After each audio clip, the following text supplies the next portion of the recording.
අද තමයි මාත් එක්ක චයිනා යන්න මේක දැන් ටිකක් දිග vlog එකක් සම්පූර්ණයෙන්ම තියෙන්නේ ශ්‍රී ලංකන් එයාපෝට් එකේ ඉඳලා චයිනා එයාපෝට් එකට යනකම් වෙච්ච දේ. වෙලාසනින් ගිය නිසා ටින් එකෙන් කෑම කාලා එහෙම තමයි බෝඩින් පාස් දාගන්න ගියේ. ළමයි තෝරගත්තේ ශ්‍රී ලංකන් එයාලයින් මොකද චයිනා වලට අඩුම වෙලාවකින් ඩිරෙක්ට් ෆ්ලයිට් තිබ්බේ ශ්‍රී ලංකන් එයාලයින් විතරයි. අතර මේක තෝරගත්ත එක නම් මාරු වටිනවා. ඉතින් අපේ බෝඩින් ටයිම් එක හරියනකම් මෙන්න මේ වගේ තැනක තමයි වාඩි වෙලා ඉඳියේ. ෆ්ලයිට් එක තිබ්බේ හවස 5ට 4:45ට විතර මෙන්න මේ වගේ බස් එකකින් තමයි අපිව අපේ එහා බස් එකට එක්කගෙන ගියේ. මෙන්න මේකේ විනාඩි 10ක් 15ක් විතර යන තිබුණා. ඊට පස්සේ අපි අපේ බස් එකට නැගලා ඉවර වෙලා එකක් බලන්න තමයි ලෑස්ති වුණේ. ඉතින් මේකේ මොනවද තියෙන ෆිල්ම්ස් ටික කියලා උඩින් පල්ලෙන් බලාගෙන ගියා. තාම අපිට හෙඩ්ෆෝන් දෙක හම්බෙච්ච නැති නිසා සවුන්ඩ් එක නැති නිසා මම බලන්න පටන් ගත්තේ නෑ. අතරේ කොහොම හරි අපේ ප්ලේන් එකත් ටේක් ඔෆ් කරා.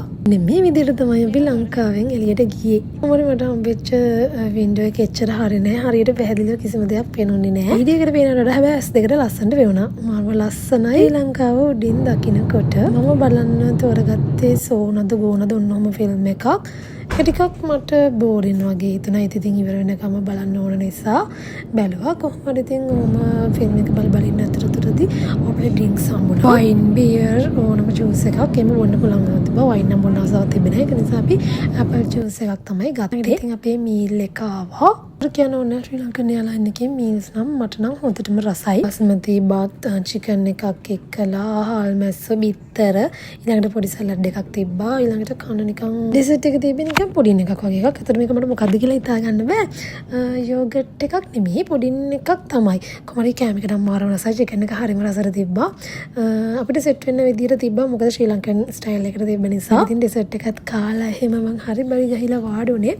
ආපහු ෆිල්ම් එක බලන්න පැය 6මාරක විතර ගමනක් නිසා පොඩ්ඩක් අමාරුයි. හැබැයි මේ එයා බස් එක ටිකක් ලොකුයි. කකුල් දෙකට හොඳ ස්පේස් එකක් තිබ්බා. අපි එනකොට ආපු එකට වඩා යනකොට ගියපු එකේ.